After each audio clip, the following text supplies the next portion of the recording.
Hello दोस्तों, story Aditya YT में आपका स्वागत है।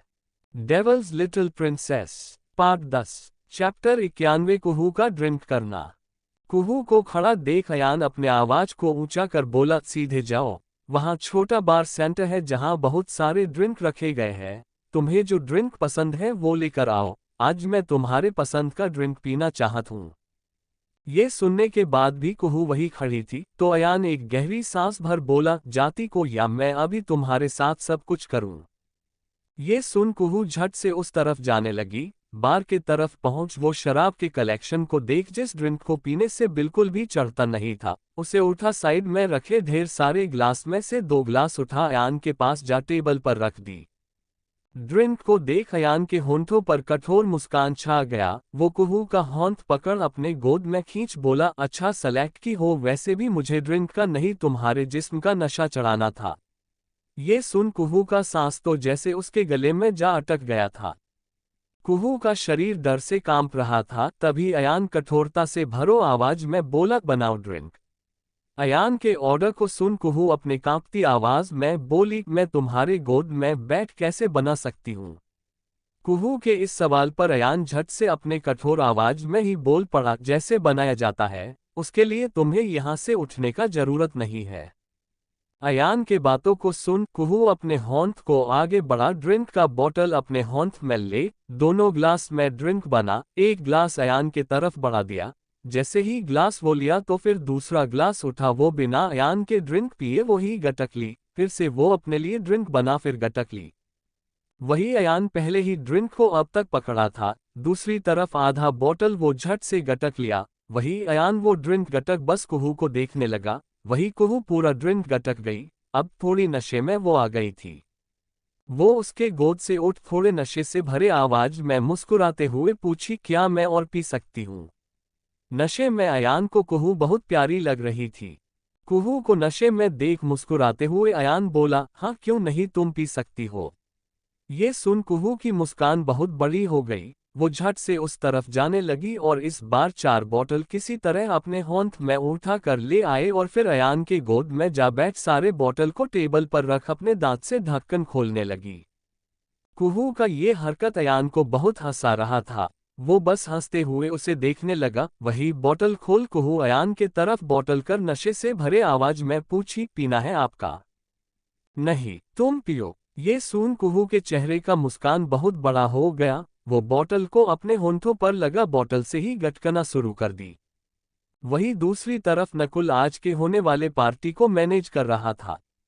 वही आरजू उदास बैठी थी। तभी रूहानी उसके पास बैठ बोली, जू उदास मत हो, देखना एक दिन अक्ष भाई, नकुल और बाकी लोग जरूर मान जाएंगे। रूहानी के बातों को सुन आरजू बोल पड़ी, रूहानी जैसा तू बोल रही है वैसा ही हो।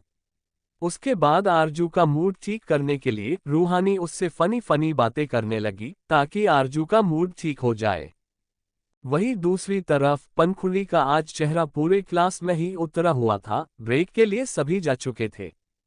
वो भी जाने को था पर उसके होंठ को पकड़ चिराग उसे जाने से रोक दरवाजा लॉक कर उसे दरवाजे पर ही सटा। उसके बेहद करीब गया तो पनखुली उसे खुद से दूर करने का कोशिश करते हुए बोली, अगर तुम मुझसे दूर नहीं हुए तो मैं सबको कह दूंगी। और तुम्हें पता नहीं है, इवान भाई मेरे भाई की तरह है। उन्हें पता चला कि तुमने मुझे हॉट किया है तो वो तुम्हारे साथ बहुत बुरा करेंगे।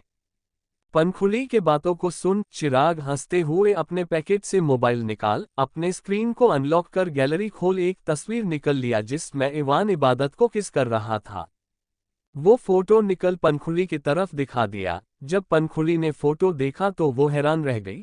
उसे तो ऐसा लग रहा था जैसे उसके पैरों तले जमीन खिसक गया हो। तभी चिराग घटिया सी हंसी के साथ बोला, देखो अपनी बेस्ट फ्रेंड और अपने भाई को, तुम्हारा भाई भी वही कर रहा जो मैं करता। तभी पनखुली बोल पड़ी, मेरा भाई ऐसा नहीं है, वो किसी भी लड़की के तरफ देखते तक भी नहीं है, जरूर वो इबादत को चाहते होंगे। पनखुली के बातों को सुन चिराग जोर जोर से हंसते हुए बोला, वो उसे चाहता है या यूज कर रहा मुझे इससे मतलब नहीं है, पर अगर तुम मेरे हिसाब से नहीं चली तो मैं तुम्हारे भाई और उस लड़की का किस करता हुआ फोटो वायरल कर दूंगा। फिर सोच लो तुम्हारी दोस्त और भाई के करियर के साथ क्या हो सकता है। चिराग के बातों को सुन पंखुड़ी अपने नजरों को झुका उदासी से भरे आवाज में पूछी, क्या चाहिए आपको? ये सुन चिराग अपने फोन को जेब में रख, अपने एक होंठ को उसके कमर पर रख और दूसरे होंठ को उसके गर्दन पर रख, उसके होंठों पर अपने अंगूठे से उसके होंठों को सेडिक्टिवली रब करते हुए ही बोला, मेरी स्लेव बनो जैसे नताशा है, वैसे तुम नताशा से ज्यादा खूबसूरत हो, तुम्हारे साथ रात बिताने में बहुत मजा आएगा। चिराग के बातों को सुन पंखुड़ी को गुस्सा बहुत आ रहा था, पर वो उसे कठोरता से देख बोली, तुम इंसान हो या जानवर?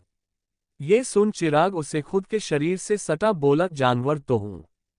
इतना कह अपने जेब के पास अपने होंठ को रख बोला, जल्दी बोलो बेबी डॉल, नहीं तो मैं पोस्ट कर दूंगा, उसके बाद तुम्हारी दोस्त का करियर खत्म और इवान का करियर खत्म हो ना हो वो लाइमलाइट में जरूर आ जाएगा।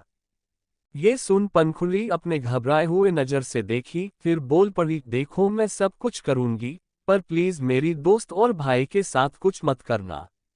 पंखुड़ी के बातों को सुन उसके होंठों को छूते हुए उसके होंठों के करीब जा उसके होंठों को पेशनेटली चूमना शुरू कर दिया।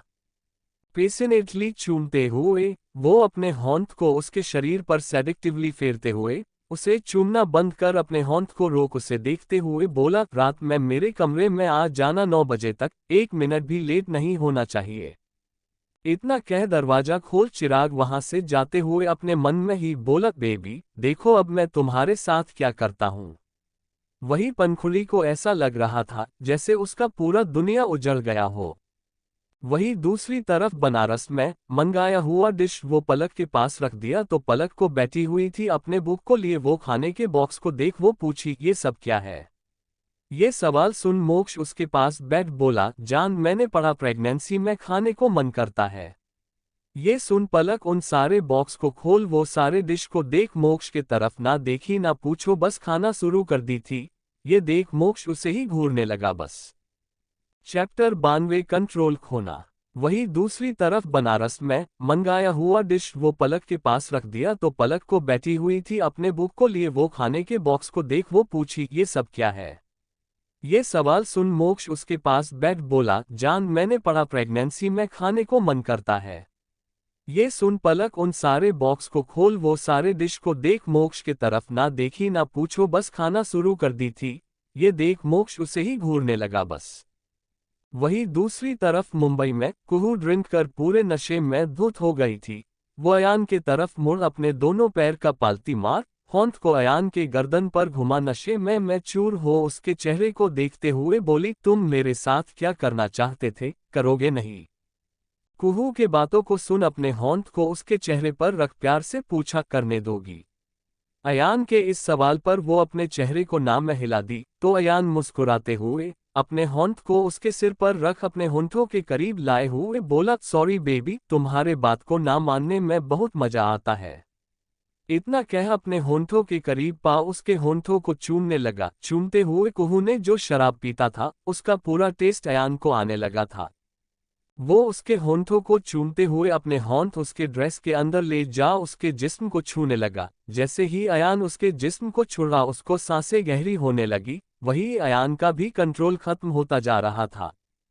वो उसे अपने गोद में उठा उसके होंठों को किस करते हुए बड़े से कमरे के अंदर ले जाने लगा। कमरे के अंदर आने के बाद उसे बड़े किंग साइज बेड पर रख खुद भी उसके करीब जा उसके होंठों को चूमते हुए ही उसके ऊपर आ उसके कपड़े को ऊपर उठा उसके होंठों को चूमना बंद कर उसके जिस्म को देखते हुए ही बोला, तुम मेरी लत बनती जा रही हो। मैंने कभी नहीं सोचा था तुम्हें खुद के इतने करीब करूंगा। इतना कह उसके पेट के पास अपने होंठों को रख चूमने लगा। वही कुहू भी नशे में इतनी धुत थी कि उससे समझ ही नहीं आ रहा था उसके साथ हो क्या रहा है, बस उसकी सांसें गहरी होती जा रही थी। तभी चूमते हुए सीने के पास आ उसके पूरे कपड़े को उसके जिस्म से निकाल उसके शरीर को अपने हवस से भरे नजर से देखने लगा। फिर उसके सीने के पास अपने होंठ को रख वो जैसे ही छुआ तो वो अपने आंखों को बंद कर लिया। तभी उसे सीरत का चेहरा याद आने लगा। वो हर दिन बस उसे ही देखता रहता, उसे ही अपना बनाना चाहता, पर उसकी चाहता ऐसे चीज को पाने की था कि कभी पूरी नहीं हो सकती थी। वो अपने आंखों को खोल कुहू की तरफ देखा फिर अपने होंठों को फिर से उसकी जिस्म से लगा चूमने लगा। चूमते हुए वो उसके शरीर पर अपने निशान भी दिए जा रहा था। वही कुहू की मधुर आवाज रूम में गूंजने लगा। उसके मीठे आवाज में ये धुन सुन अयान का कंट्रोल उसके बस में नहीं था। वो उसके शरीर को अपना बनाने ही जा रहा था, पर रुक गया और बस उसे अपने बाहों में भरते हुए बोला, तुमसे प्यार नहीं है पर नफरत भी नहीं है। तुम्हें अपने इतने पास भी नहीं आने देना चाहता और खुद से दूर भी नहीं जाने देना चाहता हूँ। अयान बहुत कंफ्यूज्ड था, क्योंकि आज भी उसके दिल में सीरत बसती थी, पर वो कुहू के इतने करीब क्यों जा रहा है, उसे कुछ समझ नहीं आ रहा था। तभी उसका फोन बजा तो वो अपने फोन को निकाल स्क्रीन पर अपने असिस्टेंट कॉल आता देखा। वो कॉल रिसीव कर लिया। अयान ने आवाज को सुन असिस्टेंट बोल पड़ी, सर आपने जैसा ड्रेस कहा था मैं लेकर आ गई हूँ। अपनी असिस्टेंट का बात सुन अयान बोल पड़ा, ओके, शाम को 3 बजे तुम मेरे उस फ्लैट में ले आना। अयान का ऑर्डर सुन उसने यस सर बोल दिया तो अयान ने कॉल कट कर दिया। वहीं दूसरी तरफ म्यूजिक एकेडमी में सभी प्रैक्टिस कर रहे थे। तभी इवान इबादत के पास आ बोला, इस बार तुम्हारा सॉन्ग चेंज हुआ तो मैं तुम्हें अपने टीम में क्या इस जगह पर ही नहीं रहने दूंगा। इतना कह इवान गुस्से में पेपर उसके सामने रख बोला, अच्छे से देख लो। इतना कह इवान वहां से चला गया। वही इबादत अपने मन में ही बोली, मैंने क्या किया है इस बार, और इन्होंने मुझे सॉन्ग कब दिया है, और अभी मैं देखूं क्या। जैसा अभी हुआ वैसा ही पिछले बार भी हुआ था। इवान पेपर रख चला गया था, आज भी उसने ऐसा ही किया। वही इबादत ज्यादा ना सोच अपना धुन बनाने लगी। धीरे धीरे वक्त बीतने लगा। दोपहर के 1 बज चुके थे। सभी ब्रेक के लिए चले गए। वही इबादत को जब महसूस हुआ कि सब चले गए हैं तो वो अकेले में गाना गाने लगी। हम वो दीवाने हैं जो ताज़ा हवा लेते हैं, खिड़कियां खोल के मौसम का मजा लेते हैं। खिड़कियां खोल के ऐसा लगता है उन्हें इश्क हुआ है हमसे, सामना होते ही नजरों को झुका लेते हैं। खिड़कियां खोल के पीने वाला ही नहीं कोई हमारे जैसा, हम जहां जाते हैं मैं खाना बना लेते हैं। खिड़कियां खोल के इबादत जब ये गाना गा रही थी तभी इवान वहां उसके पास जा पीछे खड़े हो सुनने लगा। वही इबादत अपने धुन में ही गए जा रही थी। सच बता दे ए भोली भाली, तू है किस देश की रहने वाली। तेरा चौकस मराठी बदन है, ओ राजपूती तेरा बांकपन है। जुल्फ बंगाल की काली काली, नागन आसाम की तुझ में पाए। देखने की अदा है बिहारी, उड़ीसा की है तुझ में खुमारी। आंध्रा के नमक में ढली है, और कश्मीर की तू कली है। लखनऊ जैसी है तुझ में नजाकत, मध्य प्रदेश की है शरारत। ताजगी तुझ में मद्रास की है, खुशबू मैसूर की संदली है। भोलापन तुझ में गुजरात का है, केरला का तू रोशन दिया है। तूने पाए है गोवा की मस्ती, तुझ में पंजाब की तंदुरुस्ती। दिल की दिल्ली तेरी राजधानी, सारी दुनिया तेरी है दीवानी। ऐसे ही धीरे धीरे इबादत ने जब अपना पूरा गाना गा ली तो वो शांत को अपने होंठ को आगे कर टेबल पर रखी तो उसके होंठ में उससे पेपर टच हुआ। तभी वो उस पेपर को उठा ली। तभी इवान अपने कठोर आवाज में बोला, ये अच्छे से रखो। इतना कह वो चला गया। वही इबादत को समझ नहीं आया इस पेपर को वो भी अच्छे से रखने बोला, पर वो ज्यादा ना सोच उसे बस रख ली और सोची पनखुड़ी से पूछ लेगी ये है क्या। धीरे धीरे वक्त बीतने लगा। शाम होने को था। कंपनी से सभी को हाफ डे में ही छुट्टी मिल गया तो सीरत और उसकी कंपनी में बनी दोस्त साथ ही निकली। वही दूसरी तरफ दिल्ली में अपने केबिन में जय बैठा था। वो अपने फोन को देखते ही उसके होंठों पर क्रूर मुस्कान छा गया था। तभी केबिन के अंदर एक खूबसूरत लड़की बिना परमिशन के अजय के पास जा उसके गोद में जा बैठ गई। तभी जय उसे देख बोला, बेबी तुम्हें क्या लगता है मैं जीतूंगा या हारूंगा। तभी लड़की अपने होंठ को उसके सीने पर सेडेक्टिवली फेरते हुए ही बोली, जय तुम आज तक हारे नहीं हो तो अब कैसे हारोगे। लड़की के बातों को सुन उसके होंठों पर अपने उंगली को फेरते हुए बोला, ये हुई ना बात बेबी। इतना कह उसके होंठों के करीब जा चूमने लगा। चूमते हुए अपने होंठ को उसके सीने के पास ले गया, उसके शरीर को कपड़े के ऊपर से ही छूते हुए फिर उसके शर्ट के बटन को खोलने लगा। फिर उसे चूमना बंद कर उसके शरीर पर अपने होंठ को फेरते हुए उसके शरीर को चूमने लगा। तभी वो लड़की पूछ पड़ी, जय हम लोग शादी कब करेंगे। लड़की के बातों को सुन उसे चूमना बंद कर जय बोल पड़ा, कितनी बार कहा हूं तुझे समझ नहीं आता। जय के लाइफ में हर लड़कियां सिर्फ उसका खिलौना है। जय के बातों को सुन लड़की का चेहरा उदासी से भर गया। तभी उसके उदास चेहरे को देख जय उसके चीन को पकड़ अपने तरफ कर बोला, बेबी तुम उन सभी लड़कियों से बहुत खास हो, इसलिए तो तुम मेरे साथ रहती हो। और शादी करना जरूरी है क्या? बिन शादी का भी जो तुम्हें चाहिए वो मिल रहा है और जो मुझे चाहिए वो। इतना कह उसके होंठों के एक बार और चूमते हुए अपने मन में हो बोला, शादी तो करना है बेबी, एक दिन पर तुमसे नहीं उस अक्षराय चंद की बेटी से। इतना कह उसे चूमने के बाद उसे टेबल पर रख उसके शर्ट को उसके शरीर से बाहर कर बाकी बचे कपड़े भी उसके शरीर से निकाल। वो उसे खुद में बसाते हुए बस अमानत के बारे में सोचे जा रहा था। तभी इस लड़कों को खुद में समाते हुए जय बोला, बहुत जल्द तुम मेरी होगी अमानत राजचंद। इतना कहते ही जय थोड़े गुस्से में आ गया था। तभी लड़की अपने होंठ को जय के कंधे पर मजबूत करते हुए मध्य आवाजों के साथ दर्द से कराहते हुए बोली, जय क्या कर रहे हो? तभी जय लड़की के बालों के अंदर अपने उंगलियों को घुसा अपने मुट्ठी में उसके होंठ को भर उसे चेहरे चेहरे को दूर कर उसके आंखों में देखते हुए बोला, बेबी जय का प्यार बहुत तकलीफ देता है। जय के बातों और हरकतों को देख लड़की समझ गई थी जरूर उसे कुछ याद आ गया होगा जिससे वो इतने गुस्से में आ गया है। वहीं दूसरी तरफ अमानत अपने कॉलेज से आने के बाद पलक को बहुत मिस कर रही थी। तभी वो सोचने लगी वो ऐसा क्या करे जिससे वो पलक को ज्यादा मिस ना करे। वो सोच ही रही थी तभी अमानत को जय का याद आया। उसने उससे उस दिन कहा था जब भी उसे अकेला लगे तो वो उसे याद कर सकती है। उसके इस बात को याद करते ही जय ने अपने नंबर का कार्ड दिया था तो वो उसे ढूंढने लगी। अमानत ने कभी नहीं सोची थी को वो उसे कॉल करेगी, पर अपने अकेलेपन का अभी कोई उससे साथी चाहिए था। तो बस अपने अकेलेपन के साथी के तौर पर जय को अपना साथी बनाना चाहती है।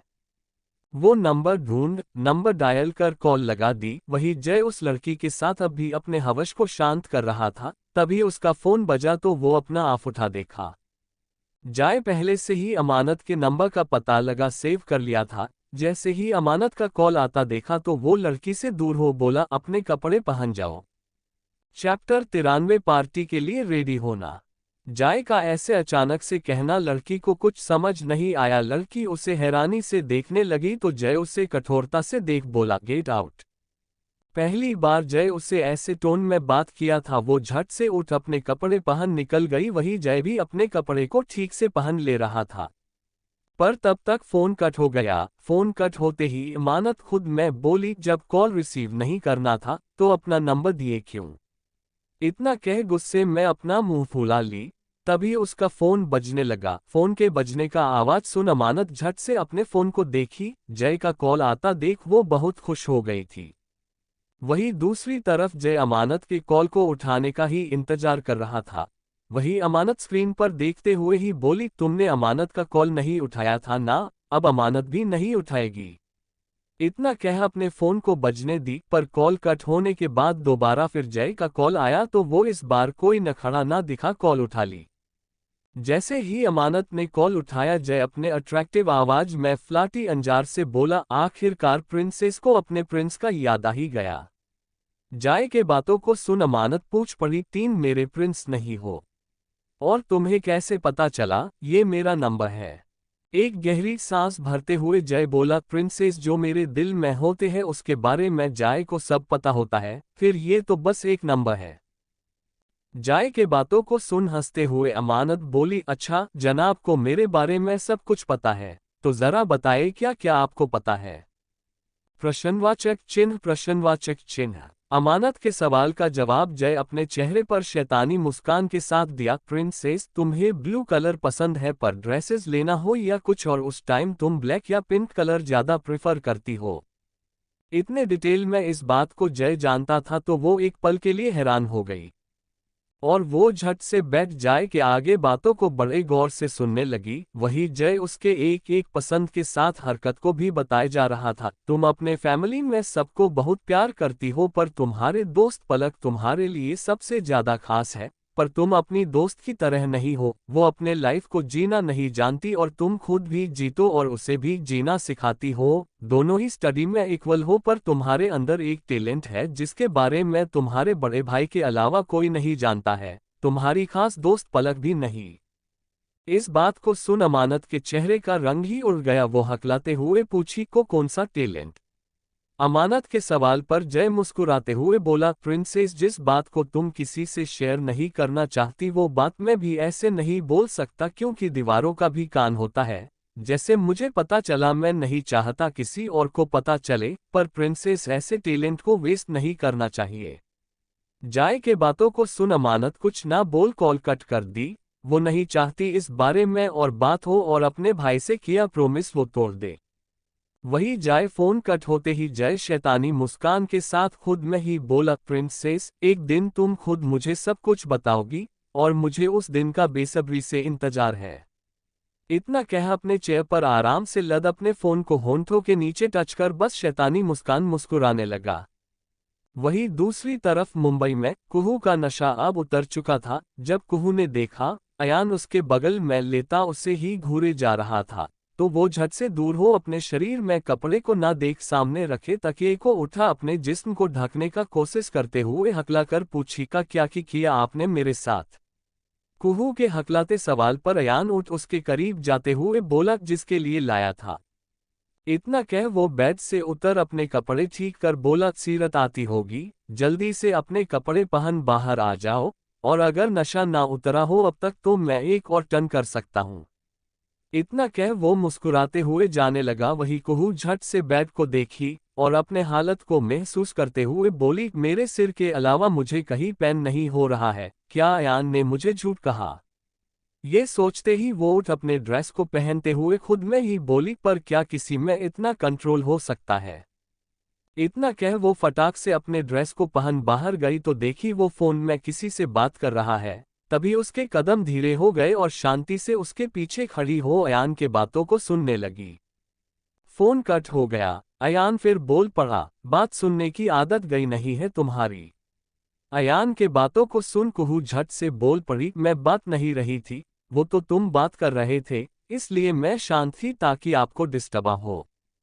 कुहू के बातों को सुन अयान उस तरफ मुड़ उसे घूर कर देखा, फिर कुछ ना कह ड्राइविंग सीट की तरफ जाने लगा। वही कुहू भी झट से कार के अंदर जा बैठ अपने सीट बेल्ट को लगाने लगी। वही अयान भी अपने सीट बेल्ट को लगा कार स्टार्ट कर दिया। वही दूसरी तरफ सीरत अपार्टमेंट पहुंच चुकी थी। वहां पहुंचने के बाद सीरत ने देखा अयान का फ्लैट तो लॉक है, तो वो वही खड़ी रही। इसके अलावा वो करती भी क्या, उसके पास फोन तो था ही नहीं। अयान कार तेजी से चलाते हुए ही कुछ ही वक्त अपने अपार्टमेंट पहुंच गया। बाहर ही अयान को असिस्टेंट भी उसके आने का ही इंतजार कर रही थी। जैसे ही अपने बॉस के कार को आ रुकता देखी तो वो उस कार के पास चली गई। तभी अयान के साथ कुहू भी बाहर आई। पहली बार अयान को असिस्टेंट ने अयान को किसी लड़की के साथ देखी थी। वो अपने हैरानी से भरे नजर से देख ही रही थी। तभी अयान अपने कठोर आवाज में बोला, ड्रेस। ये सुन असिस्टेंट झट से गिर कर ड्रेस अयान की तरफ बढ़ा दी, तो अयान उस ड्रेस को ले बोला, तुम्हें कुछ और भी लाने को कहा था। ये सुन असिस्टेंट झट से बोली, यस सर। इतना कह अपने कार के पास जा कर का दरवाजा खोल 3 बैग और निकल अयान के पास बढ़ा दी, तो अयान उससे ले बोला, जा सकती हो अब। ये सुन लड़की झट ही यस सर बोल अपने कार में जा बैठ जाती है। वही अयान बिल्डिंग के अंदर जाते हुए कहता है, चलना है या यही खड़े रहना है? ये सुन कुहू भी अपने कदम बढ़ाने लगी है। फिर दोनों ही बिल्डिंग के एलिवेटर के अंदर जा 5वें फ्लोर का बटन दबा देते हैं और कुछ ही वक्त में एलिवेटर 5वें फ्लोर पर जा रुक जाता है। फिर दरवाजा खुलते ही दोनों अयान के फ्लैट की तरफ जाने लगते हैं। वहां पहुंच दोनों सीरत को बाहर खड़ा देखते हैं तो अयान सारा सामान कुहू को पकड़ने का से सीरत के सिर पर होंठ रख प्यार से बोला, सीरत तुम्हें ज्यादा वेट करना पड़ा क्या? अयान के इस सवाल पर सीरत झट से बोली, नहीं। तभी अयान बोल पड़ा, मैं तुम्हें इस फ्लैट का चाबी दे दूंगा ताकि अगली बार तुम्हें वेट ना करना पड़े। इतना कह अयान दरवाजा खोल दिया। फिर तीनों अंदर चले गए। उसके बाद अयान कुहू के होंठ से ड्रेस सीरत के तरफ बढ़ा दिया, तो कुहू 3 और बैग देख पूछी, इसमें क्या है? सीरत ने बैग ले ड्रेस निकाल देखने को ही थी। कुहू का सवाल सीन वो बैग की तरफ देखने लगी। तभी तीनों बैग कुहू के होंठ से ले तीनों को देख एक साइड कर सीरत के तरफ बढ़ा बोला, ये भी तुम्हारे लिए है सीरत? ये देख सीरत पूछ पड़ती है, इसमें क्या है अयान भाई? खुद खोल कर देख ले। अयान जब ये कहता है तो सीरत उसे ले खोलती है, एक के अंदर न्यू मोबाइल होता है। उसे देख सीरत का पढ़ती है, अयान भाई मैं इसे नहीं ले सकती हूँ। ये सुन अयान झट से बोल पड़ा, अगर कुछ मानती है तो तुझे सब कुछ रखना होगा, नहीं तो मैं फिर फॉरेन चला जाऊंगा कर कभी नहीं आऊंगा। जब अयान ने ये डायलॉग मारा तो कुहू अपने मन में ही बोली, चले जाओ, यही तो चाहती हूँ। वो अपने मन में ही बोली थी, फिर भी अयान उसे घूर कर देखा तो कुहू अपने मन में भी बोला बंद कर दी। वही सीरत के पास कोई ऑप्शन बचा नहीं था। उसने फोन रख लिया, फिर दूसरा बॉक्स देखी, उसके अंदर ड्रेस के मैच का सेट था। ये देख सीरत को ये लेना बिल्कुल भी गवारा नहीं था, पर अयान ने बहुत फोर्स किया तो वो बस आज के पहनने के लिए मानी, पर अपने पास रखने के लिए नहीं। अयान को इसमें भी कोई प्रॉब्लम नहीं था। फिर टाइम बीते जा रहा था, इसलिए सीरत आज के पार्टी के लिए तैयार होने चली गई। वही कुहू उसे तैयार करने में हेल्प करने के लिए चली गई।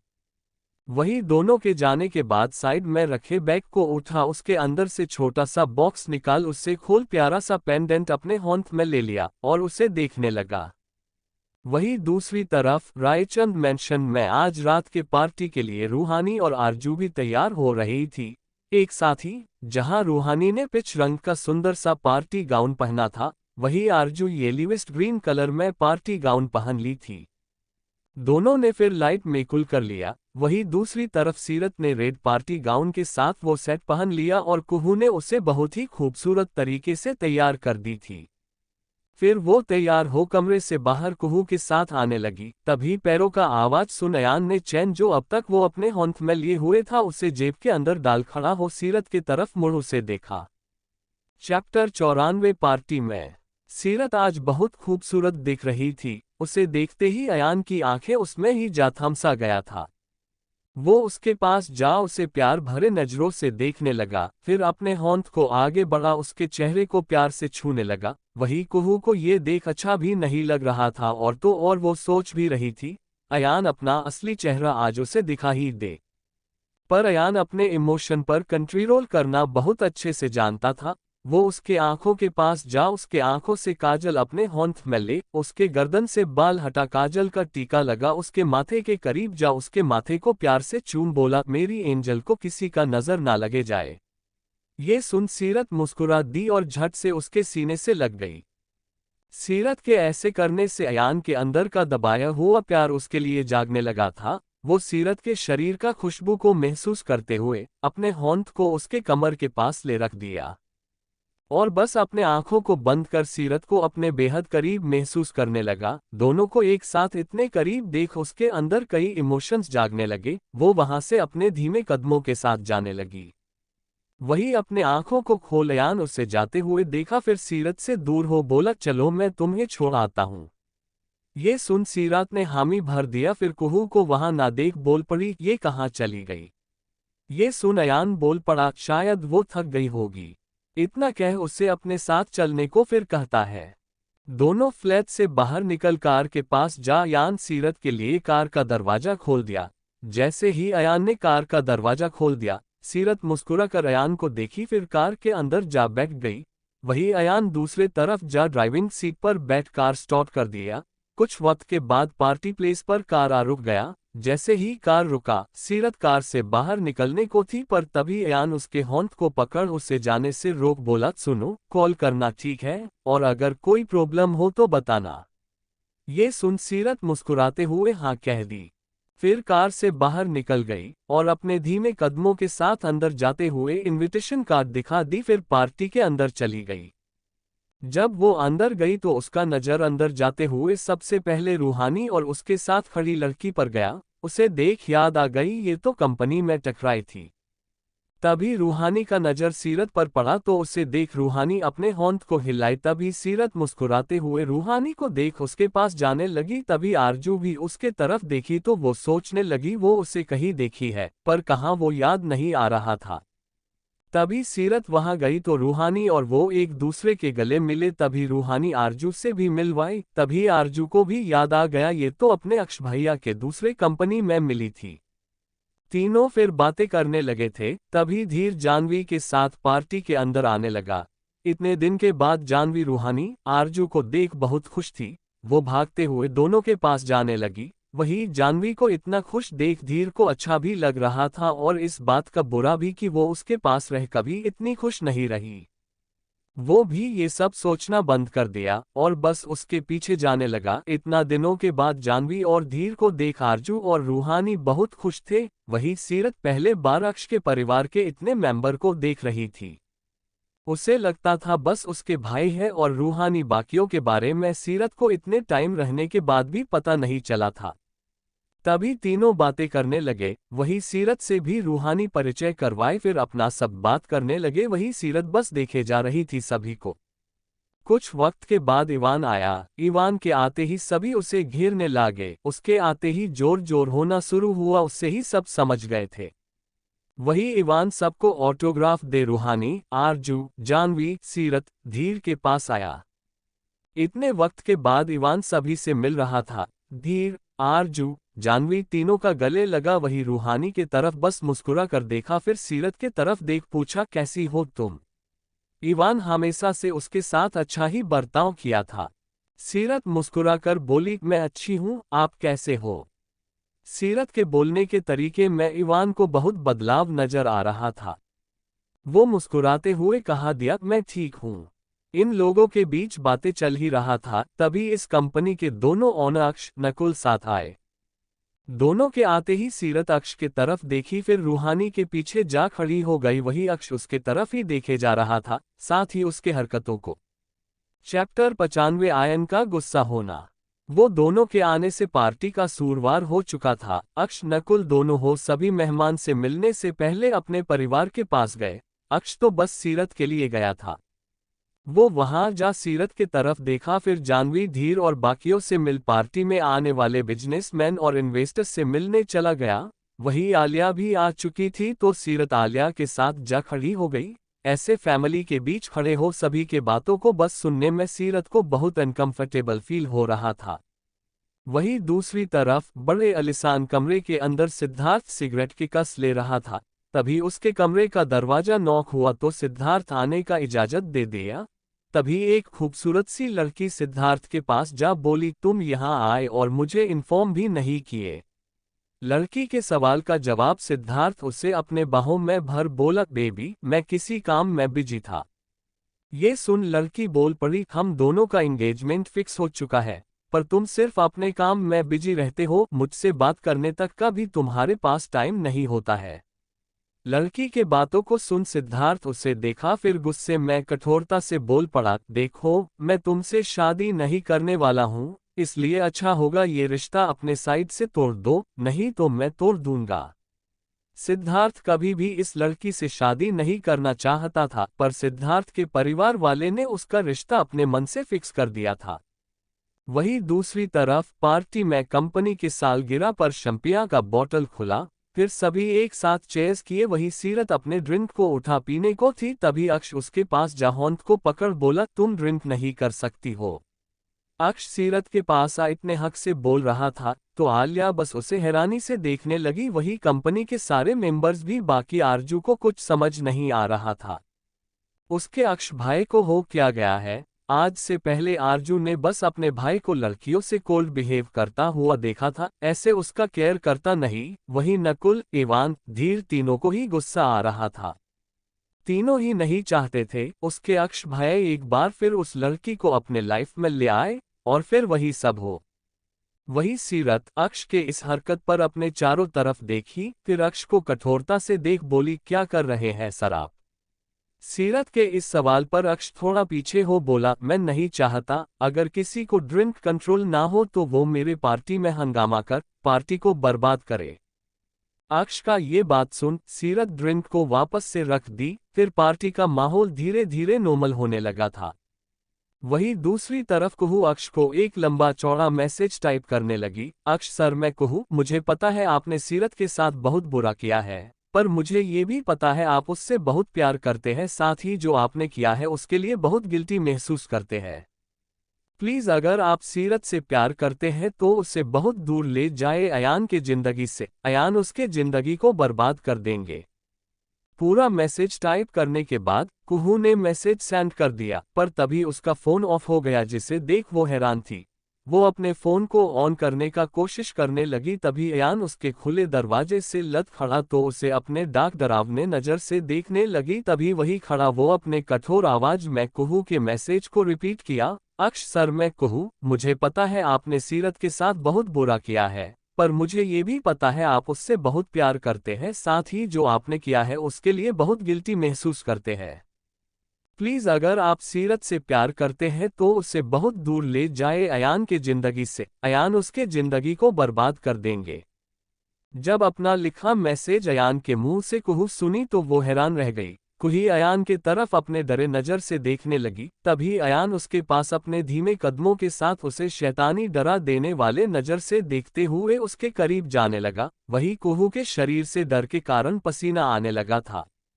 वो अभी यहाँ से बहुत दूर भाग जाना चाहती थी, पर उसके पास भागने का भी ऑप्शन नहीं था। वही अयान उसके पास आ उसके होंठ को पकड़ झटके से अपने करीब कर बोला, बहुत पर निकल आए हैं तुम्हारे। अब तक अयान सेठ तुम्हारे साथ बहुत अच्छा बर्ताव किया है, पर आज तुम देखोगी अयान सेठ क्या चीज है।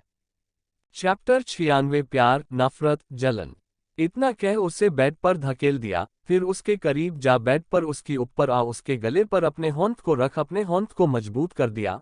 वही अयान के ऐसे उसके होंठ को गले पर मजबूत करने से उसे सांस लेने में दिक्कत होने लगा। तभी अयान उसके होंठों को क्रूरता से चूमने लगा। चूमते हुए वो अपने होंठ को उसके शरीर को छूने लगा। उसके शरीर को छूते हुए वो किस करना बंद कर उसके कपड़े को उसके जिस्म से निकाल उसके जिस्म को कठोरता से चूमने लगा और अपने चूमने का निशान बनाने लगा। अयान के ऐसा करने से कुहू को अपने शरीर में दर्द होने लगा। वही अयान उसे किस करना बंद कर बोला, बेबी, ये सोचना भी मत आज मैं तुम्हें छोड़ दूंगा। वही कुहू के आंखों से आंसू बहने लगा था। वो रोते हुए ही बोली, प्लीज अयान मेरे साथ कुछ मत करो, मैं दोबारा ऐसा कुछ नहीं करूंगी। अयान उसके एक बात को सुनने के लिए आज तैयार नहीं था। वो अपने कपड़े को अपने जिस्म से बाहर निकालने लगा। वही अयान को उसके जिस्म से कपड़े को खोल बाहर निकालता देख हैरान थी। तभी कुहू फुट फुट कर रोने लगी। वही अयान अपने कपड़े खोल उसके पास जा उसके गाल को कसके पकड़ बोला, क्या हुआ बेबी, एक बार कहा हूं अपना सिल्ली सा दिमाग ज्यादा मत चलाओ तो क्यों चलाने का कोशिश करती हो। अयान के बातों को सुन कुहू रोते हुए ही बोली, सॉरी अयान, दोबारा ऐसा कुछ नहीं करूंगी मैं, प्लीज मेरे साथ कुछ मत करो।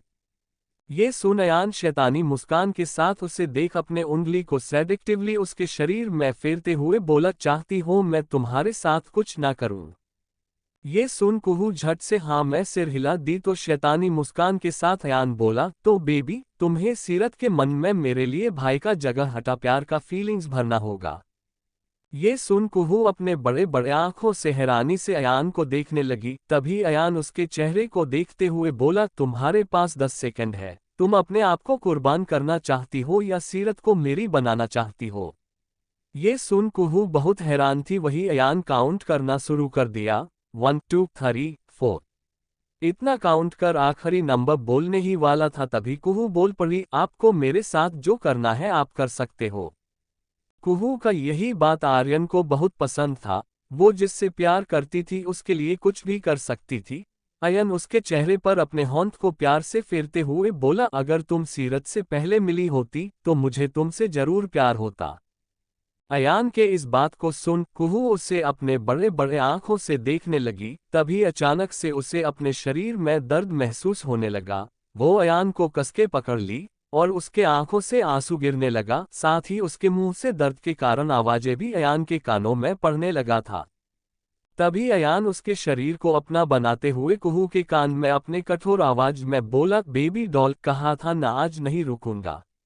वही कुहू अपने आंसुओं से भरे नजर से अयान को देखने लगी। तभी उसके शरीर को अपना बनाने हुए कि उसके आंसू को पोंछ उसे अपने बाहों में भर अपने मन में ही बोला, मैं तुम्हें बिल्कुल भी दर्द नहीं देना चाहता हूँ, पर तुम हमेशा मेरे पीसेस का टेस्ट क्यों लेती रहती हो। इतना कह अब उसके शरीर को प्यार से अपना बनाने लगा था। पर कुहू को आज लग रहा था वो पूरी तरह से टूट गई थी। वही दूसरी तरफ पार्टी में सभी एक दूसरे के साथ बिजी थे। तभी धीर माइक ले बोला, रायचंद के यहाँ पार्टी है और बहुत फीका नहीं लग रहा है। धीर अट्रैक्टिव दिखता है, साथ ही उसका आवाज किसी को भी अपने तरफ मोहित कर देता था। तभी सब धीर के बातों को सुन हाँ कह दिए तो धीर आगे बोला, मेरे भाई इवान यहाँ आप हो और देखो पार्टी इतनी फीकी है, एक गाना तो होना चाहिए आपका और हम सबका उस गाने पर डांस। धीर के इस बात पर सभी एग्री कर रहे थे। वही लड़कियों को धीर के तरफ इतना अट्रैक्ट होता देख जानवी को बिल्कुल भी अच्छा नहीं लग रहा था, पर उसे अच्छे से पता था धीर से प्यार करना उसे जिंदगी का सबसे बड़ा भूल होगा। वही इवान बोल पड़ा, मैं अभी नहीं गा सकता हूँ। इवान के इस बात को सभी ने सुना तो सभी इवान को गाने से लिए फोर्स करने लगे। वही रूहानी इवान से अपने प्यारे से आवाज में बोली, इवान मुझे भी तुम्हारा गाना सुनना है। जब रूहानी ने कह दिया तो इवान कैसे मना करे, उसने मुस्कुराते हुए बस अपने आंखों के पलकों को झपका दिया। वहीं नकुल को ये देख बहुत गुस्सा आ रहा था, वो जलन तो उसके अंदर कूट कूट कर भरा हुआ था। वो रूहानी के पास जा उसके कमर पर अपने होंठ को रख दिया, जिससे रूहानी उसे अपने हैरानी से भरे से देखी, क्योंकि उन दोनों के रिलेशन में आने का बाद अभी घर में सिर्फ अक्ष और मोक्ष को ही पता था। वही जानवी आरजू दोनों ये जानती थी उसके नकुल भाई रूहानी के लिए बहुत पोसेसिव है, पर कभी भी अपना ऑब्सेस्ड रूप नकुल ऐसे पब्लिकली शो नहीं किया था। वही धीर को अपने भाई नकुल का अच्छे से पता था, तो वो बस ये देख खुश था कि फाइनली उसका भाई रूहानी को अपने दिल का जज्बात जाहिर कर दिया है। वो इस बात से खुश था। वही नकुल बोल पड़ा, स्टार्ट करो इवान, मैं तुम्हारी फ्यूचर भाभी मीन्स अपनी होने वाली वाइफ के साथ तुम्हारे गए गाने पर रंग जमाना चाहता हूँ, इस पार्टी है। माइक सामने ही था जिससे सभी ने सुन लिया था। तभी नकुल धीर के होंठ से माइक ले बोला, हेलो, आप सभी ने तो सुन ही लिया है, तो मैं आपको बता दूं, मैं अपनी गर्लफ्रेंड से इसके ग्रेजुएशन पूरे होने के बाद शादी करने वाला हूं। नकुल के बातों को सुन कई लड़कियों का दिल टूट गया, वही कई बिजनेसमैन का भी, जो अपनी बेटी का नकुल से शादी करवाना चाहते थे। वही उसके परिवार के लोग हैरान थे, पर जो सबसे ज्यादा हैरान थी वो खुद रूहानी था। बाकी अक्ष बस इस पार्टी को जलन और जंग का मैदान बनते हुए देख रहा था। अक्ष मोक्ष दोनों को ही ये बात बचपन से पता था, नकुल और इवान दोनों ही रूहानी को चाहते हैं, पर रूहानी सिर्फ नकुल को चाहती थी। इवान ने दूसरा माइक के लिए बोला, कांग्रेचुलेशंस नकुल भाई, अब तो मुझे इतने बड़े अनाउंसमेंट के लिए सॉन्ग तो गाना ही पड़ेगा। इतना कह वो कोई इंस्ट्रूमेंट लाने को कह दिया तो दो आदमी कुछ ही वक्त में व्हाइट कलर का पियानो ले आया और उसे रख सामने चेयर रख दिया। फिर इवान वहां जा चेयर पर बैठ माइक को अपने कान में सेट कर लिया, फिर पियानो का बीट बजाना शुरू कर दिया। वही सभी अपने कपल के साथ जाने लगे डांस के लिए। तभी अक्ष सीरत की तरफ देखने लगा, वही सीरत भी अक्ष को ही देखे जा रही थी। दूसरी तरफ धीर के पास लड़की आ उस डांस के लिए पूछी तो वो उसके साथ डांस के लिए चला गया। वही जानवी उसे किसी और के साथ जाता देख इतने गुस्से में आ गई थी कि वो ड्रिंक उठा उसे पीना शुरू कर दी। चैप्टर 97 प्यार जरूरत और शायरी। वही अक्ष सीरत को ही देखे जा रहा था, तभी कई लड़कियां उसके पास आने लगी थी, पर अक्ष के कठोर नजर को देख सभी लड़कियां उससे पूछने से पहले ही चली गई थी। वही आरजू अपने भाई के पास आ उसके होंठ को पकड़ बोली, चलो भैया हम भाई बहन चलते हैं। ये सुन अक्ष मुस्कुरा दिया, फिर उसके साथ जाने लगा। अक्ष अपनी बहन से सिद्धार्थ के वजह से खफा था, पर उसका प्यार उसकी बहन के लिए जरा सा भी कम नहीं हुआ था। वही बिट बजाने के बाद इवान गाना गाना शुरू कर दिया। कभी आईने पे लिखा तुझे, कभी आंसुओं से मिटा दिया, कभी खत समझ के पढ़ा तुझे, कभी डायरी में छुपा दिया, एक पल भी तू मुझसे होता नहीं है जुदा, ए खुदा ए खुदा। इवान गए जा रहा था। रूहानी को देखकर साथ ही उससे नकुल के साथ डांस करता पा इवान को अपने दिल में बहुत दर्द भी हो रहा था। दूसरी तरफ सीरत के पास एक लड़का आ बोला, ब्यूटीफुल लड़कियां मेरे साथ डांस करते हुए अच्छी लगती हैं, तो आपको नहीं लगता है आपको मेरे साथ डांस करना चाहिए। जब उस लड़के ने ऐसा कहा तो सीरत उसे हैरानी से देखने लगी। वही अक्ष का नजर जब उस पर गया तो अक्ष उससे अपने खा जाने वाले नजर से देखने लगा। वही सीरत ने जब अक्ष को उस लड़के की तरफ ऐसे घूरता पाया तो सीरत डांस में जाने के लिए हाँ बोल दी। वही जानवी भी दूसरे लड़के के साथ डांस करने जा चुकी थी, जिसे देख देखकर धीर का गुस्सा आसमान चढ़ रहा था। वही इवान बस रूहानी नकुल को एक साथ डांस करते हुए गाए जा रहा था। तेरी तमन्ना आंखों में लेके परछाइयों का पीछा किया, हाँ हर अजनबी से तेरा पता मैं, दीवानों की तरह मैं पूछा किया। तुझ बिन यूं लगता है दिल है कहीं गुमशुदा। ए खुदा, ए खुदा, तू ये ना जाने कैसे तेरे बिन रोया है पल पल ये दिल मेरा। हाँ, आंसू किसी ने पोंछे ना मेरे, तो याद आया आंचल तेरा। तन्हाई में अक्सर सुनता हूँ तेरी सदा। ए खुदा, ए खुदा। गाना जैसे ही खत्म हुआ सभी रुक गए और इवान को फिर गाने बोला तो इवान खड़ा हो बोला, ओके, तो क्यों ना मेरे नेक्स्ट गाने को मैं गाने की जगह प्ले करूं और फिर इस गाने पर सभी अपने पार्टनर्स को चेंज कर ले और मैं कुछ देर के लिए उस खूबसूरत लड़की के साथ डांस करूं जो इस गाने को लिखने में बराबर की भागीदारी है मेरा। ये सुन सभी सोचने लगे आखिर वो है कौन। तभी इवान अपना माइक बाहर निकाल नकुल रूहानी के पास जा नकुल से बोला, भाई अपनी फ्यूचर वाइफ को साथ एक डांस करने तो मुझे दे ही सकते हो। इतने लोग थे नकुल कोई तमाशा नहीं बना सकता था। वो गुस्से में इवान को घूरते हुए बोला, ठीक है। इतना कह रूहानी का हॉन्ट वो छोड़ दिया। तभी इवान सॉन्ग प्ले करने का इशारा किया। वही नकुल साइड जा शराब का ग्लास अपने हॉन्ट में ले गुस्से में पीते ही देखने लगा। वही गाना प्ले हो गया। हर पल हंसी सा हुआ है, सांसों को तूने छुआ है, सुकून मिला, सुकून मिला। गाना प्ले हो गया। इवान रूहानी के साथ डांस करने लगा। वही सभी का पार्टनर एक दूसरे के साथ एक्सचेंज होने लगे थे। वही धीर के पास जानवी सा गई थी तो अक्ष के पास सीरत। अक्ष सीरत को अपने बाहों में मजबूती से पकड़ उसके कान के करीब जा बोला, तुम्हें पता है ना, मुझे बिल्कुल भी पसंद नहीं है तुम्हें किसी और के करीब देखा, पर तुम फिर भी जाती हो। मुझे पता है तुम मेरे किए का सज्जा दे रही हो मुझे दो, पर याद रखना तुम कुछ भी कर लो, तुम्हें मुझसे प्यार है, एक दिन तुम सब भूल मेरे पास जरूर आओगी। अक्ष का कॉन्फिडेंट देख सीरत बोल पड़ी, मरना कबूल है पर ऐसे इंसान के पास आना नहीं जो अपने ही बच्चे को इस दुनिया में आने से पहले मार दे। बच्चे की सुन अक्ष के आंखों में निराशा छा गया। वो सीरत को अपने बाहों में और जकड़ते हुए बोला, बहुत बुरा हूं मैं, अपने बच्चे को ही इस दुनिया में आने नहीं दिया हूं, पर फिर भी तुम सिर्फ मेरी हो और मैं जितना भी बुरा रहूं तुम्हें मेरे पास हो रहना होगा। अब इसे प्यार समझो या जिद, में तो बस ठान लिया हूं। अक्ष का बात सीरत को बहुत गुस्सा दिला रहा था। वही दूसरा तरफ धीर जनवीर के साथ डांस करते हुए बोला, किस्मत क्या खेल खेलता है, ना चाहते हुए भी बार बार तुम्हें मेरे करीब भेज देता है। वह ये तो शायरी बन गया। धीर के शायरी को सुन जानवी उसे घूरकर देखी और उसके घूरने पर धीर बस मुस्कुरा दिया। वही दूसरी तरफ बनारस में पलक अब तक पढ़ाई कर रही थी। तभी मोक्ष उसके हॉन्ट से उसका बुक कॉपी छीन उसे साइड में रखने लगा तो पलक गुस्से में बोल पड़ी, क्या कर रहे हो, हमें पढ़ना है। तभी मोक्ष उसके बुक्स को रखते हुए ही बोला, मुझे कल निकलना होगा शूटिंग के लिए, प्लीज आज के लिए पढ़ाई छोड़ मेरे साथ वक्त बिता लो। मोक्ष के बातों को सुन पलक उसे देखने लगी। मोक्ष के जाने का बात सुन पलक का दिल जोरों से धक धक करने लगा था और उसके जहां मैं तूफान सा उठ गया था, वही मोक्ष उसके चेहरे पर अपने होंठ को प्यार से रख उसके खूबसूरत हेजल आंखों में डूबते हुए उसके होंठों के करीब जाने लगा। वही पलक ने भी बस अपने आंखों को बंद कर लिया। पलक का ऐसे आंख बंद करना एक तरीके से उसका हाथ था। ये देख मोक्ष उसके होंठों को अपने होंठों में भर प्यार से चूमने लगा। चूमते हुए वो अपने होंठ को पलक के शरीर पर रख फेरने ही वाला था, तभी उसके प्रेगनेंसी का याद करते ही उसे अपने बाहों में भर बोला, क्या मैं तुम्हारे साथ आज के लिए सो सकता हूँ? प्रश्नवाचक चिन्ह, प्रश्नवाचक चिन्ह। मोक्ष के इतने प्यार से कहने पर पलक मना नहीं कर पा रही थी।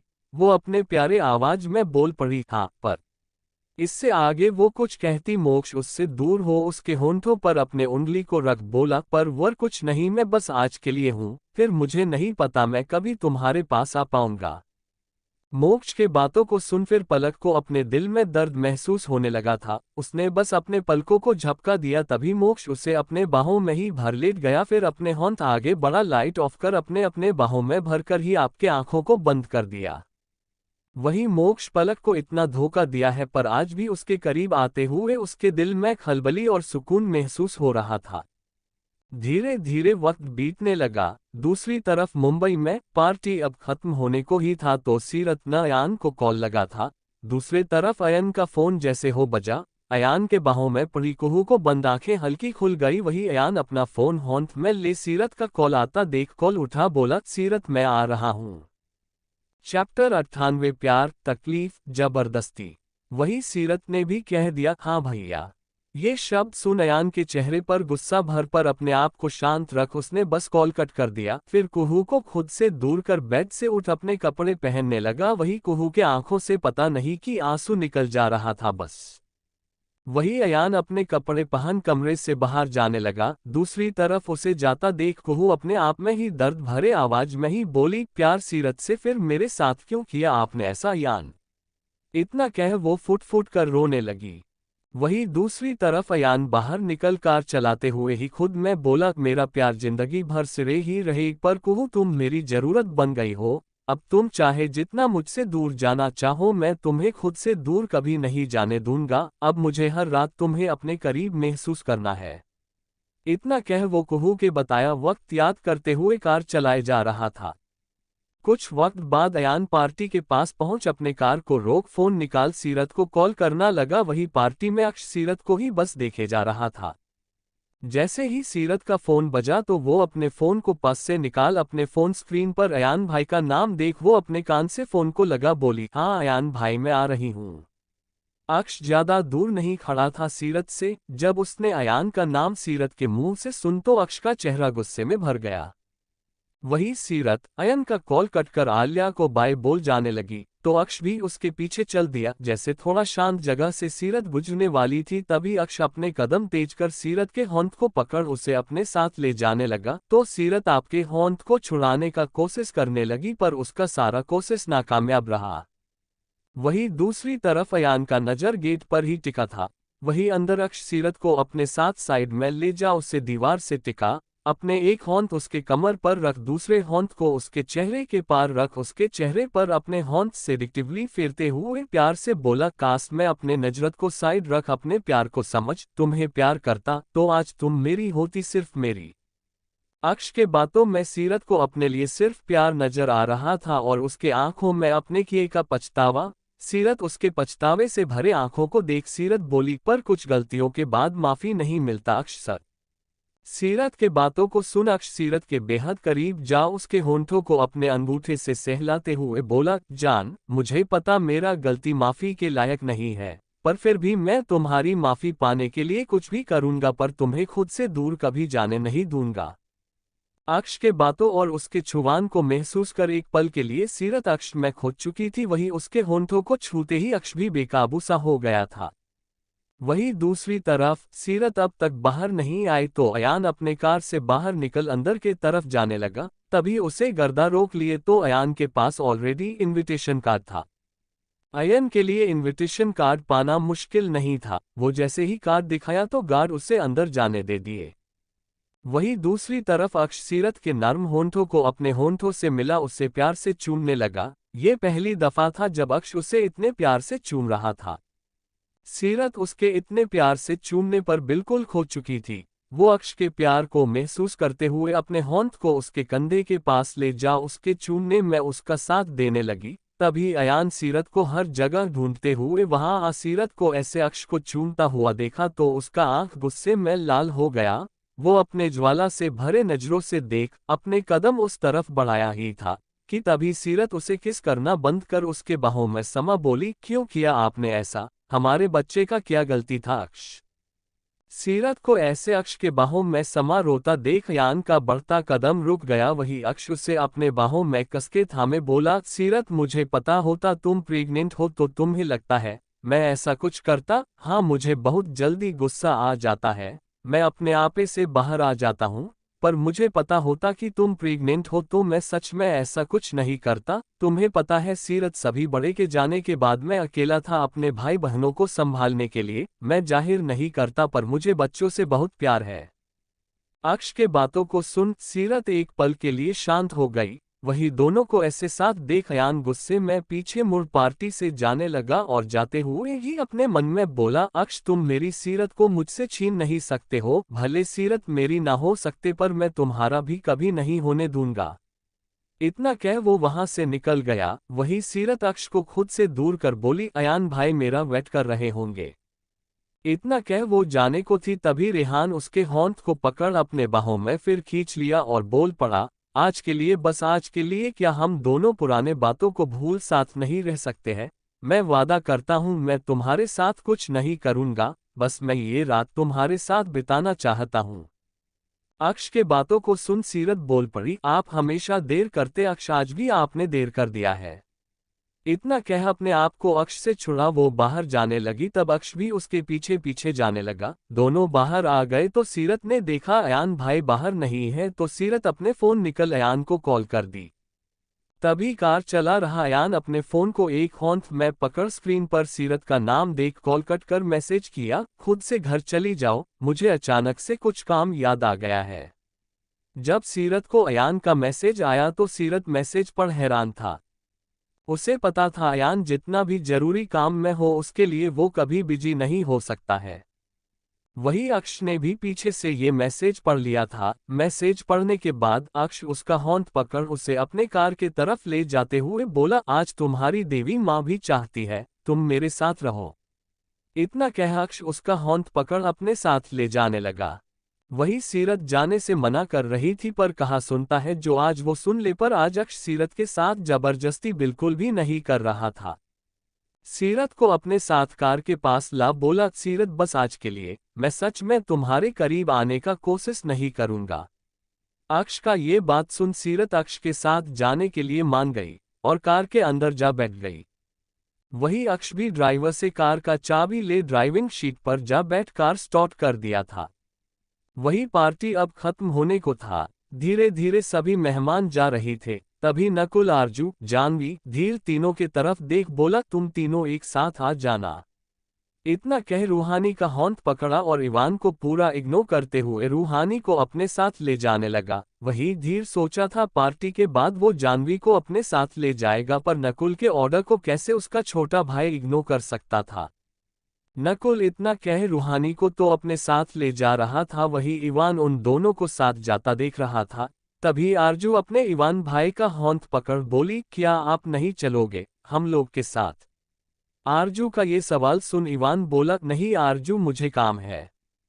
इवान का ये बात सुन आरजू अपना चेहरा लटका ली। तभी इवान उसके सिर पर अपना हाथ रख बोला, आरजू मैं तुझे मिलने कल फिर आऊंगा और तुझे मुझसे जो बात करना था कल आराम से करूंगा भी। ये सुन आरजू फिर से खुश हो गई। फिर धीर, आरजू और जानवी तीनों ही रायचंद मेंशन जाने के लिए निकल गए। वही इवान भी अपने कार में बैठ निकल गया। वही दूसरी तरफ ना चाहते हुए भी पंखुड़ी को चिराग के रूम रात को जाना पड़ रहा था। तो जैसे ही इबादत गहरी नींद में चली गई, पंखुड़ी अपने बेड से उठा अपने धीमे कदमों के साथ रूम से बाहर जाने लगी। कमरे से बाहर निकलने के बाद पंखुड़ी चिराग के कमरे के पास जा दरवाजा नॉक की तो चिराग दरवाजा खोल दिया। जब पंखुड़ी ने चिराग को सिर्फ कमर पर तौलिए को बांधे देखी तो वो अपने चेहरे को झट से झुका ली। जैसे ही पंखुड़ी शर्मा कर अपने नजरों को झुकाई, चिराग के होंठों पर शैतानी मुस्कान छा गया। चिराग उसके होंठ को पकड़ अंदर के तरफ खींच दरवाजा बंद कर पंखुड़ी को दरवाजे से टिका। उसके खूबसूरत चेहरे को देख अपने उंगलियों से सेडेक्टिवली फेरते हुए बोला, अपने मास्टर को ऐसे खुश करोगी? बेबी स्लेव काम होता उसे अपने जिस्म से मास्टर को खुश करना, तो स्टार्ट करो। इतना कह उससे दूर हो बेड पर जा आराम से बैठ गया। वही पंखुड़ी अब तक दरवाजे से टिक सोच रही थी। उसका दिल तो कर रहा था वो यहाँ से बहुत दूर भाग जाए, पर वो अपनी दोस्त और भाई को प्रॉब्लम में नहीं आने दे सकती थी।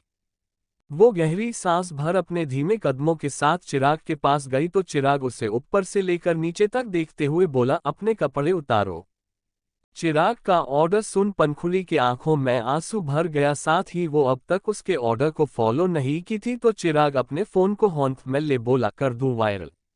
ये सुन पंखुड़ी झट से बोली, ना नहीं। इतना कह उसके आंखों से आंसू निकलने लगा तो वो रोते हुए ही अपने टी शर्ट पजामा को अपने जिस्म से बाहर निकालने लगी।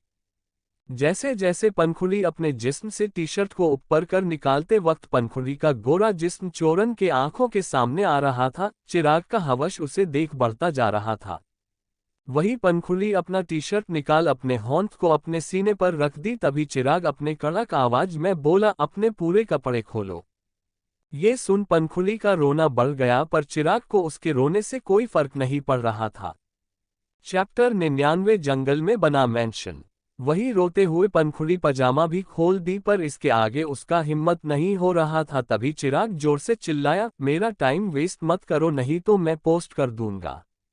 ये सुन पंखुड़ी अपने आंसू पोंछ बाकी के कपड़े भी निकाल अपने शरीर पर अपने होंठ को रख ली। वही अपने हवस से भरे नजर से चिराग उसे देख बोला, मेरे पास आओ। ये सुन पंखुड़ी अपने धीमे कदमों के साथ उसके पास आए तो चिराग उसके होंठ को पकड़ अपने बाहों में खींच उसके होंठ को उसके शरीर से हटा। उसे देखते हुए बोला, बहुत खूबसूरत हो, इस खूबसूरती पर तो सिर्फ चिराग का ही हक होना चाहिए था। पंखुड़ी को बहुत अजीब लगने लगा, साथ हो उसके आंखों का पानी तेज हो गया। तभी चिराग अपने होंठ को उसके चेहरे के पास ले जा उसके आंखों से आंसू पोंछे हुए बोला, बेबी मजा किरकिरा मत करो मेरा। इतना कह अपने होंठों को पंखुड़ी के होंठों के पास के जा उसके होंठों को चूमते हुए अपने होंठ को उसके शरीर में जैसे ही फेरा पंखुड़ी झट से अपने होंठ से उसका होंठ पकड़ ली। तभी उसे चूमना बंद कर चिराग उसे कठोरता दे देखा तो पंखुड़ी बोल पड़ी, आप ऐसा कैसे कर सकते हैं, ये सब सिर्फ जिससे प्यार होता उससे करना चाहिए। पंखुड़ी के बातों को सुन चिराग जोर जोर से हंसते हुए बोला, बेबी गर्ल प्यार व्यार कुछ नहीं होता है, और मैं ये सब सिर्फ अपने बॉडी के नीड्स को पूरा करने के लिए करता हूँ। ये सुन पंखुड़ी को बहुत अजीब लग रहा था। वही पंखुड़ी के होंठ को अपने एक होंठ से ही पकड़ लिया ताकि पंखुड़ी इस बार उसे रोक ना सके। वो एक बार फिर पंखुड़ी के होंठों को अपने गिरफ्त में ले लिया और उसे प्यार से चूमने लगा। उसे कठोरता से वो चूमते हुए अपने होंठ उसके शरीर पर फेरने लगा। वही उसके कठोरता से चूमने के कारण उसे अपने कोमल होंठों पर बहुत दर्द हो रहा था। एक बार फिर उसके आंखों से आंसू गिरने लगा। वही पंखुड़ी के आंसू से चिराग को कोई मतलब नहीं था, वो तो उसके जिस्म के खूबसूरती और महक में बिल्कुल खो चुका था।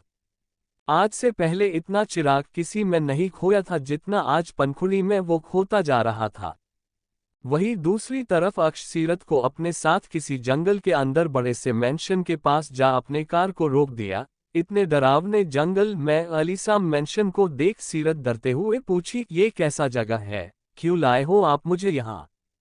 सीरत के सवाल पर अक्ष अपने सीट बेल्ट को खोल उसकी तरफ बढ़ उसके सीट बेल्ट को खोलते हुए बोला, क्या जरा सा भी भरोसा नहीं है तुम्हें मुझ पर? अक्ष के बातों को सुन सीरत अपने मन में ही बोली, भरोसा बहुत किया है आप पर आप मेरा भरोसा हमेशा तोड़ देते हो। अपने मन में ये कही ही थी तब तक अक्ष उसके सीट बेल्ट को खोल उसके आंखों में देखते हुए बोला, एक दिन तुम्हें मुझ पर इतना भरोसा हो जाएगा कि मेरे अलावा तुम्हें कुछ सच नहीं लगेगा। ये सुन सीरत उससे अपने नजरों को मिलते हुए बोली, कभी ऐसा नहीं होगा। सीरत के बातों को सुन अक्ष फीकी मुस्कान मुस्कुरा दिया, फिर अपने सीट में जा कार का दरवाजा खोलते हुए बोला, बाहर निकलो।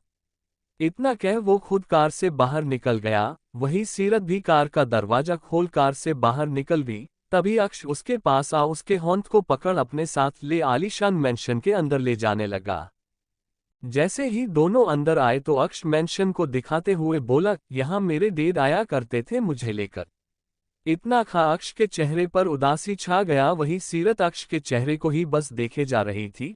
तभी वो आगे बोल पड़ा, मेरे डैड मेरे गुरु थे, आज मैं जो भी उनके वजह से ही हूँ। अगर उन्होंने मुझे बचपन से फैमिली को प्रोटेक्ट करने के लिए ये सब सिखाया नहीं होता तो शायद उस दिन अपने फैमिली के साथ मैं और मेरे भाई बहन भी इस दुनिया में नहीं रहते। अक्ष ले इन बातों को सुन सीरत को एक बार फिर अपने पिता पर बहुत गुस्सा आने लगा। तभी अक्ष सीरत का होंठ पकड़ उसे अपने साथ कमरे के अंदर ले गया। जब सीरत कमरे के अंदर गई तो ढेर सारा एक ही औरत और आदमी के तस्वीर को देखते हुए पूछी, ये कौन है? सीरत का सवाल सुन अक्ष उस तस्वीर को देखते हुए बोला, मेरे मॉम डैड। ये सुन सीरत हैरान थी। वो तस्वीर को देखते हुए अपने मन में ही बोली, अब समझ आया अक्ष इतना हैंडसम कैसे है। इतना कह सीरत बोल पड़ी, आपकी माँ कितनी खूबसूरत है और पापा भी। ये सुन अक्ष मुस्कुराते हुए बोला, बहुत सुंदर थी मेरी माँ और पापा तो सब कहते मैं उनके पर गया हूँ। वहीं दूसरी तरफ नकुल अपने कपड़े को बदल रूहानी के बाथरूम से बाहर आने का इंतजार करने लगा। जैसे ही रूहानी बाथरूम से बाहर आए तो नकुल उसे अपने गोद में उठा लिया। नकुल के ऐसा करने से रूहानी हैरानी से बोली, ये क्या कर रहे हो? नकुल उसे बेड के पास ले जा उसे बेड पर रख बोला, तुम्हें बता रहा तुम मेरी हो। रूहानी को पता था उसे इवान के साथ देख नकुल का फिर सारी होगा ही। चैप्टर 100 मुझे भी दर्द होता है। वही नकुल अपने टी शर्ट को खोल उसके ऊपर जा उसके दोनों होंठ को पकड़ उसके गर्दन को चूमने लगा। तभी रूहानी बोल पड़ी, नकुल तुमने कहा था तुम खुद को बदलोगे। रूहानी के बातों को सुन नकुल असल गर्दन पर अपने दांत गड़ाते हुए कठोरता से चूमने लगा। तभी रूहानी बोल पड़ी, क्या कर रहे हो नकुल, मुझे दर्द हो रहा है। तभी नकुल उसे उस तरीके से चूमना बंद कर बोला, मुझे भी बहुत दर्द होता तुम्हें और इवान को साथ देखकर। तुम उससे प्यार करो ना करो वो करता है, इसलिए मैं नहीं चाहता तुम उसके करीब रहो। इतना कह उसके गर्दन को एक बार फिर चूमने लगा। जैसे ही वो उसे चूमना फिर शुरू हुआ तो रूहानी बोल पड़ी, क्या कोई मेरे करीब आएगा तो तुम मुझे दर्द दोगे। रूहानी के इस सवाल पर नकुल उसे एक बार फिर चूमना बंद कर बोला, हाँ दूंगा। नकुल को इतने खादुश होता देखा रूहानी गुस्से में बोली, खादुश अगडू साधु, तुम मेरे साथ ऐसा करोगे तो मैं नहीं रहूंगी तुम्हारे साथ। रूहानी के बातों को सुन नकुल उसके चेहरे पर अपने होंठ को फेरते हुए बोला, अच्छा नहीं रहोगी मेरे साथ तो फिर तुम्हें पढ़ाएगा कौन, और जो हमेशा बच्चों जैसा हरकत करते रहती हो क्या मेरे अलावा कोई झेल सकता है, और क्या कोई ये बता सकता तुम्हारे क्या सही है क्या नहीं। नकुल के बातों को सुन रूहानी पाउट बना पूछी, ओह तो कहना क्या चाहते हो, मैं बोझ हूं तुम पर। रूहानी का ये बात सुन नकुल प्यार से उसके चेहरे पर अपने होंठ को फेर बोला, नहीं प्यार जरूरत जिंदगी हो तुम मेरी। ये 3 शब्द सुन रूहानी के दिल में खलबली मचन लगा। तभी रूहानी उसके आंखों में देख पूछी, हमारे बीच सब है पर फिर भी एक चीज की कभी है। रूहानी के बातों को सुन नकुल पूछ पड़ा, क्या शादी। रूहानी का ये जवाब सुन नकुल एक लंबी सांस ले बोला, रूहानी मैं तुमसे कल ही शादी कर लूं, पर तुम्हारा कॉलेज अब तक खत्म नहीं हुआ है और भैया के शादी से पहले मैं कैसे कर सकता हूँ, और मुझे पता है भैया सिर्फ सीरत को चाहते हैं पर मैं नहीं चाहता सीरत भैया की जिंदगी में फिर आए। नकुल के बातों को सुन रूहानी चिढ़ते हुए बोली, पर क्यों, सीरत तो बहुत अच्छे हैं, हम दोनों को तो मिलकर कोशिश करना चाहिए, दोनों को एक करने का, क्योंकि भैया को भी अपना गलती रियलाइज हो गया है। रूहानी के इस बात पर नकुल बगल में जा लेट बोला, रूहानी तुम खुद सोचो, तुम बहुत अच्छी हो और तुम्हारे पिता तुम्हारे लिए बहुत अच्छे गई पर बाकियों के लिए बहुत बुरे, तो क्या अपने पिता का बुराई जान तुम इनसे इतना नफरत कर पाओगी क्या कि कोई उन्हें जान से मार दे, तो क्या तुम उस आदमी से प्यार कर उसके साथ रह पाओगी। नकुल के इस सवाल पर रूहानी निशब्द रह गई।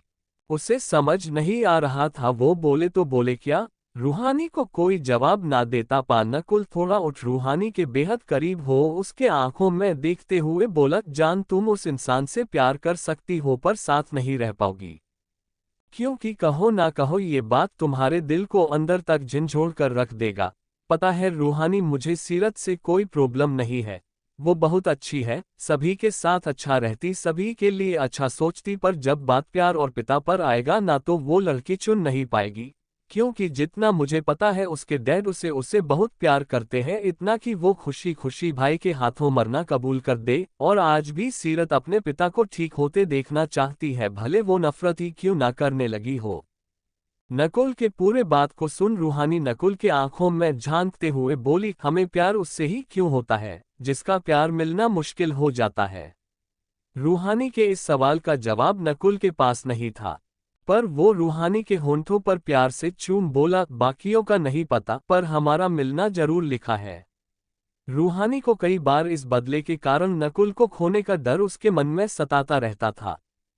तभी रूहानी उसके आंखों में देखते हुए बोली, अगर किस्मत में हमारा साथ नहीं हुआ तो किसी और के साथ भी कभी नहीं होगा। इतना कह अपने होंठ को आगे बढ़ा रूहानी बोली, प्रॉमिस करो मेरे अलावा कभी किसी को अपने जिंदगी में नहीं लाओगे, चाहे मुझे कुछ हो ही क्यों।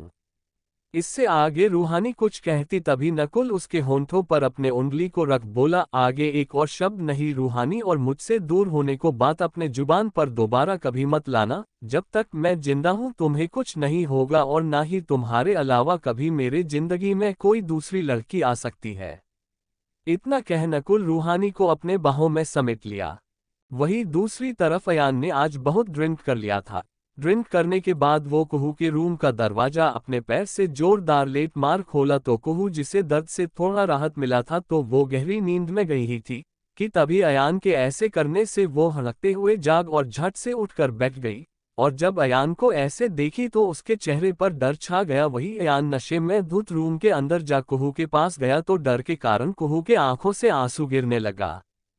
वही अयान उसके करीब जा उसके शरीर से कंबल हटा, उसके गर्दन पर अपने होंठ को रख, अपने होंठ को मजबूत कर बोला, क्या है उस अक्ष में जो सीरत को कभी मुझ में नहीं देखा। कितने मुश्किल से उस अबीर के लिए सीरस के मन में कड़वाहट भरा था। उसके जाने के बाद सोचा सीरत सिर्फ मेरी है, पर यह अक्ष बीच में आ गया और मेरी सीरत मुझसे फिर दूर हो गई।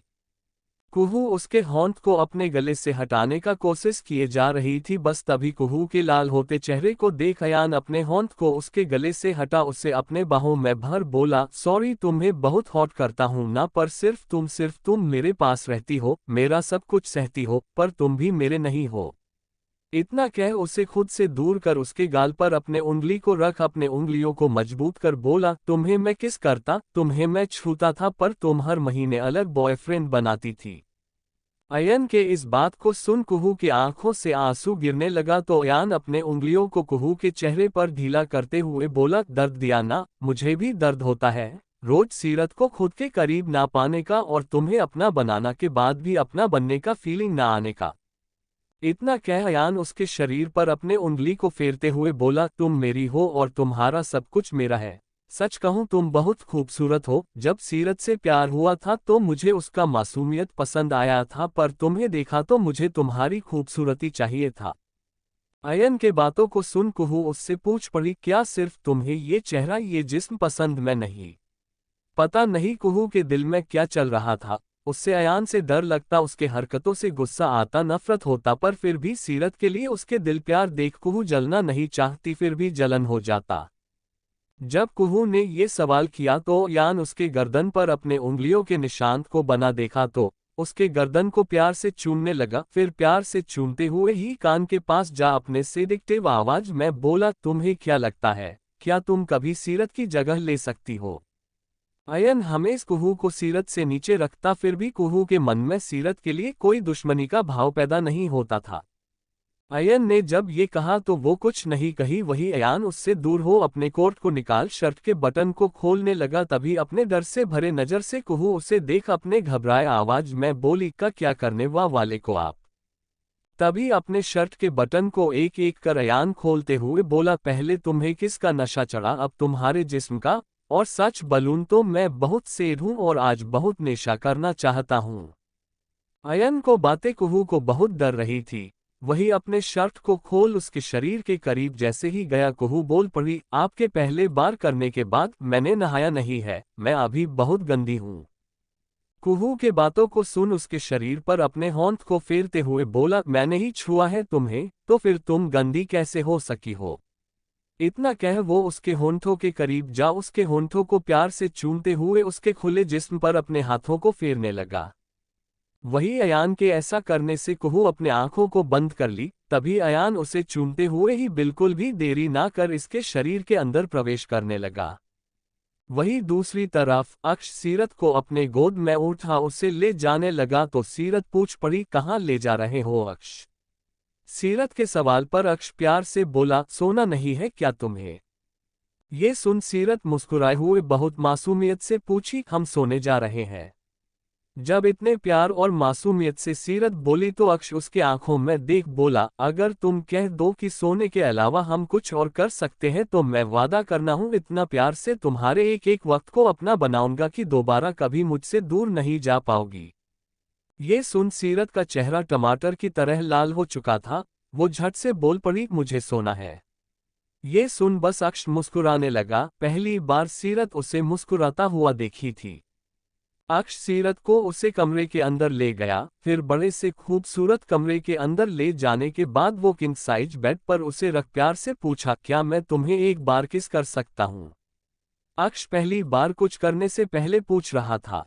कहानी है 5 भाइयों का। सभी के आंखों में बदले का भावना भरा था जिसने भी उनके परिवार को खत्म कर दिया था। इस बदले के सफर में अक्ष का मुलाकात उस लड़की से हो जाता है जिसके पिता के कारण आज उसका पूरा परिवार उसके साथ नहीं था।